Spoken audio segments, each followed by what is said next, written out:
Bismillahirrahmanirrahim. Assalamualaikum warahmatullahi wabarakatuh. Yang kami hormati Bapak Imade Aryasa selaku Kepala Sekolah SD Negeri 2 Sindang Agung. Yang saya hormati Bapak Ibu Dewan Guru SD Negeri 2 Sindang Agung. Bapak Ibu yang saya hormati, perkenankan pada kesempatan pagi hari ini saya akan mencoba untuk menyampaikan informasi terkait dengan menyebarkan pemahaman dan penerapan pengalaman budaya positif. Next, Bu. Untuk konsep budaya positif ada 8 hal yang akan coba saya sampaikan. Jadi yang pertama adalah perubahan paradigma belajar. Yang kedua, disiplin positif. Yang ketiga, nilai-nilai kebajikan. Yang keempat, kebutuhan dasar manusia. Yang kelima, motivasi perilaku manusia. Yang poin keenam, posisi kontrol guru. Yang ketujuh, keyakinan kelas. Dan yang terakhir yaitu penerapan segitiga restitusi. Next, Bu kita. Jadi yang pertama tentang perubahan paradigma belajar. Pembelajaran dengan paradigma baru merupakan pembelajaran yang dirancang berdasarkan prinsip pembelajaran berdiferensiasi, sehingga para peserta didik belajar sesuai dengan kebutuhan berdasarkan tahap perkembangan untuk mewujudkan profil pelajar Pancasila. Jadi untuk perubahan paradigma belajar ini, sebenarnya mungkin sekolah kita sudah menerapkan paradigma perubahan itu. Jadi yang diminta dari kementerian, jadi kita merubah cara mengajar kita dari teacher center ke student center. Jadi dari berpusat ke guru, sekarang berganti ke berpusat ke anak. Jadi pembelajaran yang memperbanyak dikte itu dikurangi. Jadi lebih kepada anak itu diberikan keleluasaan untuk berkolaborasi dengan temannya, untuk mengungkapkan gagasannya lewat kerja kelompok, diskusi, kemudian hasil diskusinya dipaparkan di depan. Jadi nanti anak supaya memiliki keberanian sedikit demi sedikit.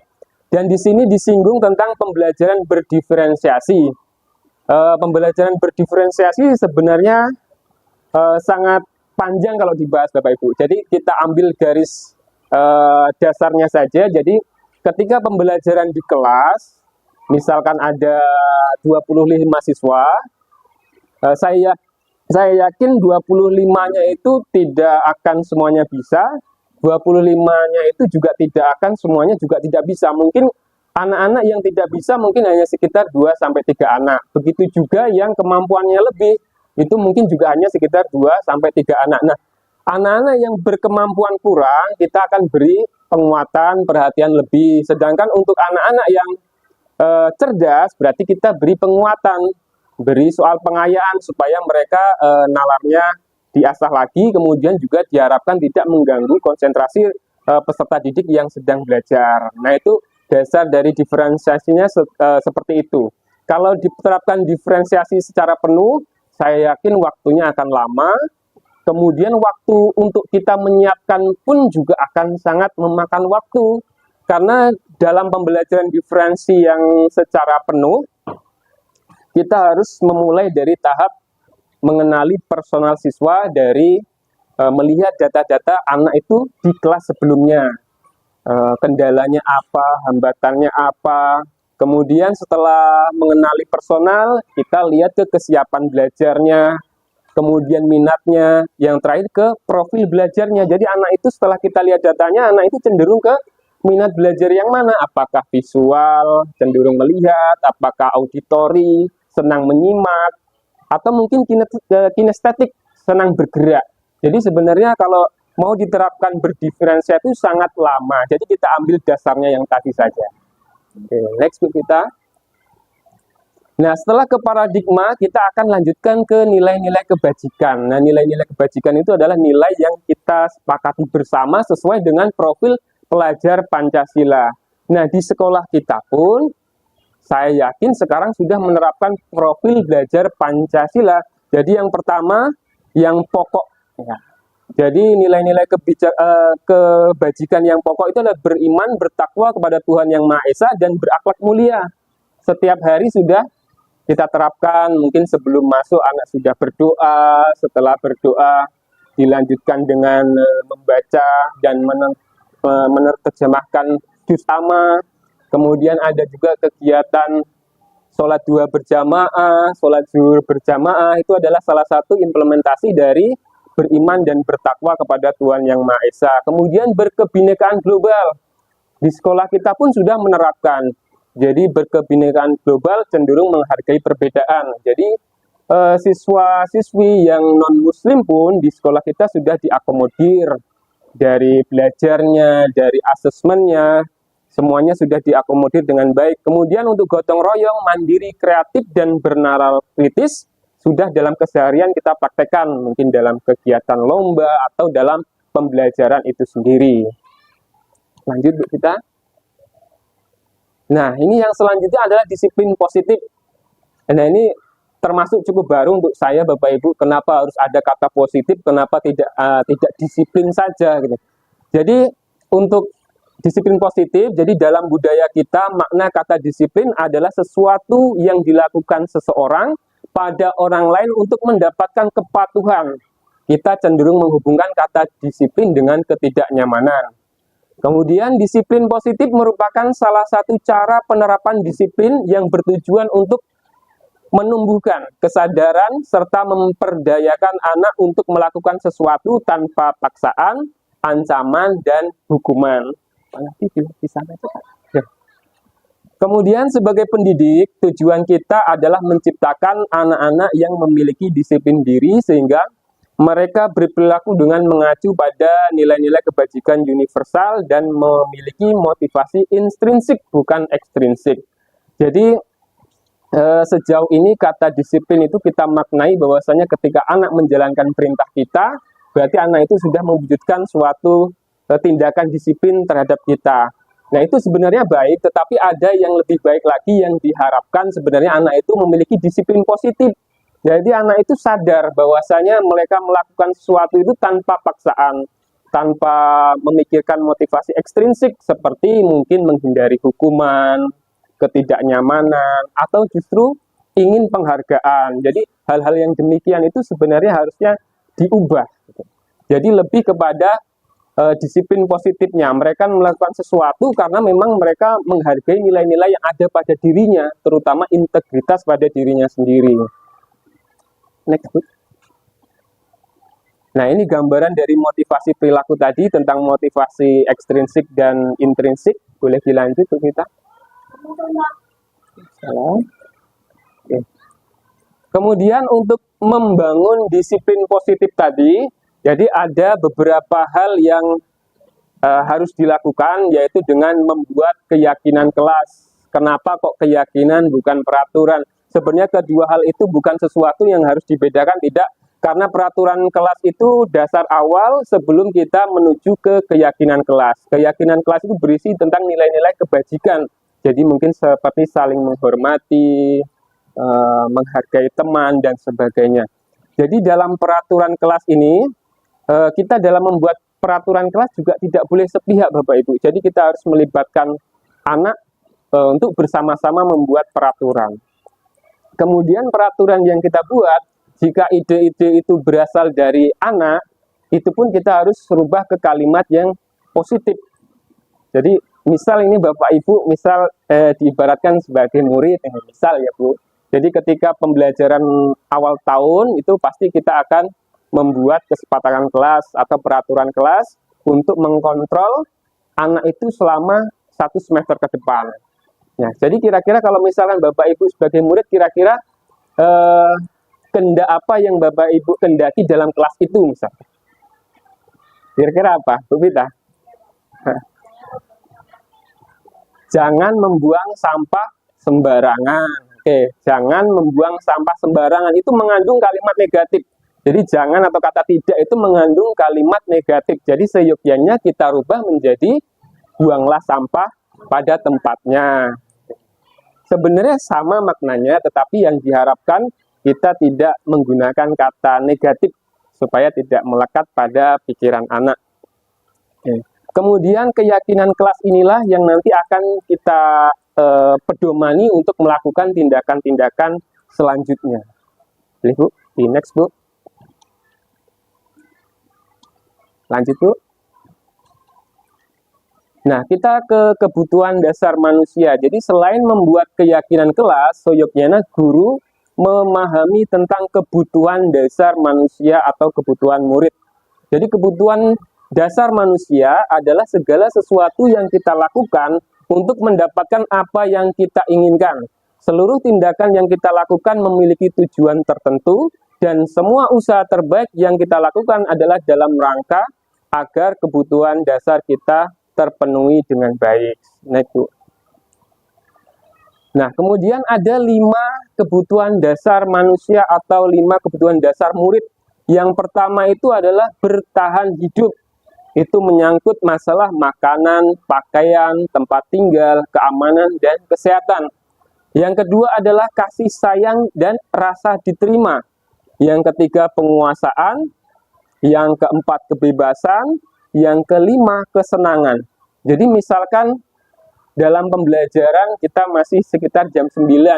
Kok anak-anak sudah banyak usulan, Pak istirahat dan sebagainya. Ketika kita dekati, ternyata ketika kita tanya anak itu di rumah tidak sarapan. Nah itu berarti berkaitan tentang makanan, berkaitan tentang perutnya lapar, berkaitan tentang bertahan hidup. Jadi ketika kebutuhan dasarnya satu saja tidak terpenuhi, pasti anak itu di kelas akan melakukan penyelewengan, pelanggaran. Oke ya, nanti diganti ya. Oke. Kemudian mungkin di jam pertengahan atau jam terakhir, kok anak itu terlihat lesu, tidak bergairah tentang pembelajaran kita. Kita tidak disarankan untuk serta-merta memarahi, tapi kita harus mencari dulu akar permasalahannya bagaimana. Apakah mereka memenuhi karena mungkin kita terlalu fokus pada salah satu anak tertentu, berarti bisa jadi dia kurang kasih sayang. Atau semuanya sudah terpenuhi, kita sudah merata memberi perhatian lebih pada anak-anak ini secara merata, tetapi dia masih lesu. Kemungkinan juga karena kesenangannya tidak terpenuhi. Kesenangan terhadap apa? Karena mungkin pembelajaran kita monoton atau mungkin kurang menarik bagi anak. Gitu. Jadi setiap pelanggaran-pelanggaran yang dilakukan oleh murid itu selalu mengacu pada karena 5 kebutuhan dasarnya tidak terpenuhi. Boleh Bu kita? Nah, setelah kita memiliki keyakinan kelas, kemudian kita sudah mengetahui tentang 5 kebutuhan dasar murid, yang selanjutnya adalah posisi kontrol guru. Jadi ada 5 posisi kontrol yang biasa dilaksanakan oleh guru. Yang pertama adalah sebagai penghukum, kedua pembuat merasa bersalah, yang ketiga adalah sebagai teman, yang keempat pemantau, yang kelima adalah manajer. Nah, di dalam posisi kontrol ini, pernahkah Bapak Ibu ketika SD atau SMP pernah memiliki kenangan yang sampai sekarang masih teringat? Kenangan buruk bersama guru misalkan. Ada tidak kira-kira Bapak Ibu? Apa Bu Asih kira-kira? Oh dicubit. Ada lagi? Nah, seperti yang disampaikan oleh Bu Asih, tadi ada kenangan pahit ya. Kenangan pahit selama SD SMP dicubit. Saya juga demikian Bu, pernah ketika SMP itu ditampar gitu. Jadi ketika melaksanakan kegiatan olahraga, kami kelas 9A itu tidak sengaja merusak properti praktek kelas 9B. Nah, tanpa diskusi, kami dikumpulkan di kelas, tanpa diajak ngobrol, langsung pak. Nah, sebenarnya kalau kami diajak diskusi pun kami sebenarnya sanggup dalam waktu dekat itu mengganti propertinya, sanggup sebenarnya. Jadi demikian Bapak Ibu. Jadi untuk posisi kontrol, jika kita sebagai guru itu tidak tepat memilihnya, itu akan berdampak pada anak ketika sudah dewasa pun akan teringat masa-masa yang menyedihkan itu. Jadi diharapkan itu tidak berlaku untuk pendidikan saat ini. Jadi yang pertama adalah posisi kontrol penghukum. Jadi penghukum itu cenderung sepihak langsung saat itu terjadi, saat itu dihukum, dan cenderung kepada hukuman berbentuk fisik. Misalkan lari lapangan, push up, atau mungkin hormat bendera. Itu salah satu dari kontrol guru sebagai penghukum. Yang kedua sebagai pembuat rasa bersalah. Membuat rasa bersalah itu ciri-cirinya kita dengan nada yang melemah kepada siswa. Misalkan, tolonglah nak kerjakan tugas itu, nanti kalau nilaimu kecil, kasihan orang tuamu. Nah, pada posisi kontrol pembuat rasa bersalah, walaupun kita dengan nada lembut, itu pun juga sebenarnya tidak dianjurkan. Karena dalam posisi kontrol membuat rasa bersalah ini ditakutkan membuat hati si anak ini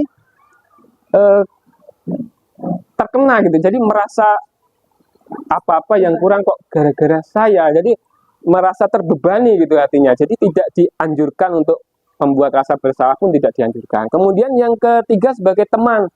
Sebagai teman itu bahasanya ya gaul santai. Ayo nak dikerjakan. Nanti kalau nggak dikerjakan nanti dapat konsekuensi misalkan. Nah, posisi teman ini agak datar. Jadi kita cenderung anak itu akan mudah bergaul dengan kita. Tetapi posisi teman pun juga ada kelemahannya. Ditakutkan nanti anak bahasa kasarnya ngelunjak. Jadi tidak diperkenankan untuk 3 posisi kontrol tersebut. Minimalnya kita sebagai guru ada di posisi pemantau dan manajer. Pemantau itu cenderung menindak anak berdasarkan tata tertib yang ada. Tegas berdasarkan tata tertib yang ada. Sedangkan manajer ini yang diharapkan ada di dalam diri pendidik. Manajer itu cenderung kita mengajak anak untuk berdiskusi. Apa kesalahannya dan bagaimana anak itu dengan kemandiriannya menyelesaikan permasalahannya tersebut. Next, Bu Wita. Nah, ini sebagai contoh ketika penerapan 5 posisi kontrol dengan kasus murid tidak memakai atribut lengkap saat upacara. Sebagai posisi penghukum misalkan, pasti guru itu akan menyampaikan demikian. Karena kamu tidak memakai atribut lengkap, silahkan hormat bendera selama 1 jam setelah upacara selesai. Yang kedua, pembuat rasa bersalah. Berapa kali Bapak harus memberitahu kamu selalu saja mengecewakan Bapak. Kata mengecewakan itu kesannya dalam. Jadi kalau bisa dihindari. Kemudian untuk posisi teman, ayo dong ikutin aturan sekolah, tolong bantu Bapak sekali ini. Ya sudah, tidak apa-apa, lain kali jangan sampai berbuat seperti ini lagi ya. Kalau posisi teman lebih datar, lebih santai. Kemudian untuk posisi pemantau, dia berpedoman pada peraturan. Jadi kamu sudah melanggar peraturan sekolah ini. Kamu tahu kan konsekuensinya? Setelah upacara kamu beli atribut di koperasi. Ini karena memang sudah tertulis Bapak Ibu. Jadi si pemantau itu akan melaksanakan konsekuensi berdasarkan peraturan yang memang sudah disepakati. Kemudian untuk posisi manajer ini lebih ke tindakan persuasif. Jadi apakah kamu tahu kesalahanmu? Kira-kira bagaimana kamu memperbaiki kesalahan itu? Jadi anak-anak akan mulai berpikir menggali cara bagaimana dia untuk memperbaiki kesalahannya. Yang diharapkan kita ada di posisi manajer secara teorinya. Oke, lanjut Bu. Nah, kemudian yang terakhir, segitiga restitusi ini adalah bagian dari posisi kontrol manajer tadi. Dalam posisi kontrol manajer, di dalamnya menggunakan segitiga restitusi yang dimulai dari menstabilkan identitas, kemudian validasi tindakan yang salah, kemudian yang terakhir menanyakan keyakinan yang telah kita buat pada peraturan kelas tadi. Langsung Bu, lanjut Bu. Nah, untuk menstabilkan identitas ini adalah bukan berarti kita membenarkan tindakan siswa yang salah, tidak, tetapi kita cenderung memaklumi tindakan yang salah yang dilakukan murid itu sebagai proses pembelajaran. Jadi kata-kata yang sering muncul biasanya, nak, berbuat salah itu wajar, Bapak dulu juga pernah melakukan itu misal. Atau yang kedua, nak, tidak ada manusia yang sempurna. Jadi ada kata-kata memaklumi supaya apa? Supaya ketika anak itu emosinya tinggi, belum terkontrol, bisa agak sedikit emosinya turun. Jadi ketika menghadap ke kita berikan kalimat seperti itu, anak-anak nanti bukan semakin takut, bukan, tetapi akan emosinya turun dan mau bertukar cerita. Jadi akan lebih enjoy ketika ngobrolnya, tidak tertekan. Kemudian yang kedua, next Bu, adalah validasi tindakan yang salah. Di sini anak-anak sudah harus mengetahui kesalahannya di mana. Nah, di sini guru akan menanyakan beberapa hal seperti yang pertama mungkin kamu pasti punya alasan mengapa kamu melakukan hal itu. Ketika anak melakukan hal itu, sebenarnya anak itu sedang memenuhi 5 kebutuhan dasar yang tidak terpenuhinya. Misalkan di sekolah ternyata ada kejadian anak itu berantem. Jadi ada kebutuhan dasar yang tidak terpenuhi, misalkan penguasaannya. Karena apa? Harga dirinya mungkin sedang single, misalnya seperti itu. Jadi penguasaan dirinya tentang kebutuhan hidup, bagian penguasaannya itu dia terganggu. Akibatnya apa? Berkelahi di situ. Jadi pasti ketika anak melakukan salah, pasti ada kebutuhan dasar yang tidak terpenuhi. Lanjut tuh. Nah ini yang terakhir Bapak Ibu, yaitu menanyakan keyakinan. Menanyakan keyakinan yang telah kita sepakati di dalam kelas tadi. Misalkan anak tadi berantem. Nanti kita tanyakan keyakinan kelas apa yang sudah kamu langgar. Ketika berantem berarti mungkin anak itu akan membuat opsi, mungkin menjawab, saya melanggar tidak saling menghormati dan menghargai, Pak. Nah, ketika anak sudah menyampaikan demikian, berarti anak itu sudah keyakinan kelas kita itu sudah berjalan. Jadi ketika anak mengetahui pelanggarannya, kemudian nanti setelah kita tanyakan keyakinan kelas yang dilanggar, kemudian kita lempar lagi pertanyaan. Kemudian kira-kira solusi apa, tindakan apa yang dapat kamu lakukan untuk memperbaiki permasalahan ini. Nah itu anak-anak akan menyebutkan beberapa hal, banyak hal. Ya kita tidak boleh istilahnya menentukan bentuk hal apa yang harus mereka pertanggungjawabkan, tidak, tapi usahakan semua itu muncul dari kesadaran anak sendiri. Supayanya apa? Supayanya nanti muncul disiplin positif yang ada di materi awal tadi. Nah, itu Bapak Ibu tentang materi budaya positif dari awal sampai akhir pemaparannya. Nah, yang terakhir Bu kita. Nah, ini salah satu kebetulan kemarin di pembelajaran IPA saya. Ini sebenarnya kalau saya lupa bawa ini, speaker ya, lupa bawa speakernya. Jadi ketika pembelajaran IPA di kelompok saya ini ada satu kelompok yang ternyata tidak membawa peralatan praktek sama sekali. Jadi kegiatan restitusi di sini saya terapkan di sini. Ya alhamdulillah berjalan dengan baik. Jadi tetap tahap pertama menstabilkan identitas. Jadi karena mereka lupa, ya saya bilang lupa itu sesuatu hal yang wajar. Semua orang pernah lupa. Kemudian ke tahap-tahap selanjutnya seperti validasi tindakan yang salah, kemudian yang terakhir menanyakan keyakinan apa yang mereka langgar, mereka menjawab tanggung jawab terhadap tugas. Ya, mereka menyampaikan itu bagi saya udah anak-anak, oh sudah berarti sudah mengingat gitu. Menurut saya pribadi kesepakatan kelas yang telah saya buat dengan anak-anak ini sudah berjalan. Nah seperti itu Bapak Ibu. Ini agak panjang, ya jadi kurang lebih seperti itu ya Bapak Ibu. Dari tahap awal sampai akhir, dari paradigma, nilai kebijakan, disiplin positif, posisi kontrol, kebutuhan dasar manusia, sampai ke keyakinan kelas dan restitusi. Gitu. Mungkin dari sini ada pertanyaan Bapak Ibu. Oh Bu Ana, boleh Bu Ana.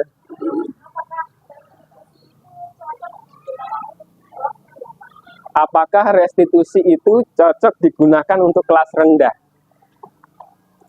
Sebenarnya saya coba mempraktekkan dulu Bu. Ketika di kelas Bu AC, dulu kan ada si Dirga sama satu lagi itu berantem gitu. Ketika saya coba terapkan restitusi di situ, ternyata belum berjalan. Jadi anak itu bukan menyampaikan ide-idenya, malah justru nangis. Nah, permasalahan itu saya bawa Bu ke dalam forum gitu. Saya juga menanyakan itu, apakah restitusi cocok di segala umur? Sebenarnya bukan patokan umurnya Bu, atau bukan patokan kelas kecil atau tidaknya, tapi berpatokan pada anak itu sudah memahami kalimat verbal atau belum. Jadi ketika anak itu sudah memahami kalimat verbal, itu sebenarnya restitusi itu bisa diterapkan di kelas berapapun. Nah, kemudian waktu kejadian ada anak yang saya restitusi nangis, saya juga diberikan saran bahwasanya restitusi itu tidak harus dilakukan di hari tersebut. Gitu. Bisa dilaksanakan di hari berikutnya. Jadi usahakan supaya emosi anak itu stabil dulu. Biar terkontrol dulu, baru besoknya dilakukan restitusi tidak apa-apa. Nah, itu Bu. Ya, sama-sama Bu Ana.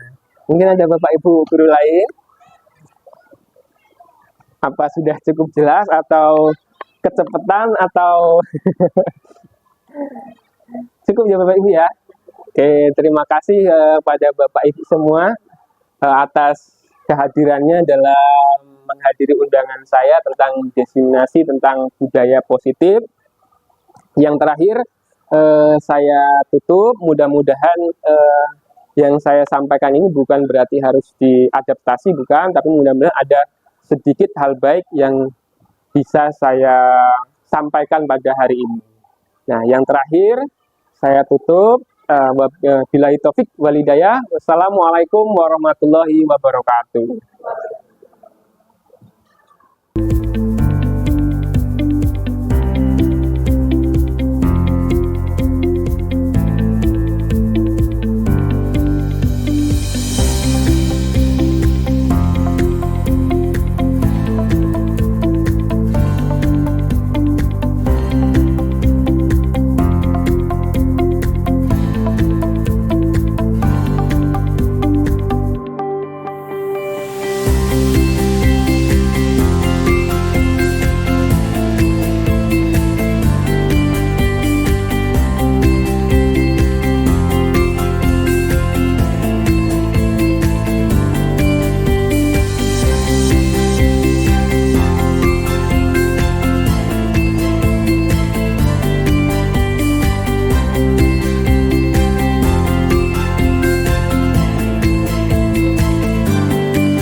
Waalaikumsalam warahmatullahi wabarakatuh. Banyak anak Bapak ini luar biasa sehat ya. Kira-kira kalian tahu nggak pagi ini Bapak kumpulkan di sini? Mungkin ada tugas IPAS yang kami lupa, Pak. Iya, benar sekali. Tadi ada tugas IPAS yang belum kalian lengkapi. Alasannya kenapa? Ayo. Alasannya kenapa kok tidak bawa? Tadi tidak bawa apa? Kain dan senter, Pak. Kain dan senter. Tidak bawa kain dan senter. Kira-kira kenapa kok tidak bawa? Ayo. Lupa. Lupa. Yang bagian senter itu siapa? Saya, Pak. Oh iya. Kenapa kok nggak bawa senter? Saya lupa. Saya lupa karena senter di bawah ibu. Oh, lupa nggak memberitahu ibu. Sebenarnya punya ya senternya. Terus dibawa ibu kemana? Ke ladang. Oh, dibawa ke ladang. Bawa senter ke ladang. Pekerjaannya apa? Deres. Oh, deres karet. Oh iya, ya nggak apa-apa. Terus yang nggak bawa kain siapa? Paros. Kenapa harus nggak bawa kain? Lupa. Benar-benar lupa ya? Iya, Pak. Tidak apa-apa. Jadi lupa itu manusiawi ya.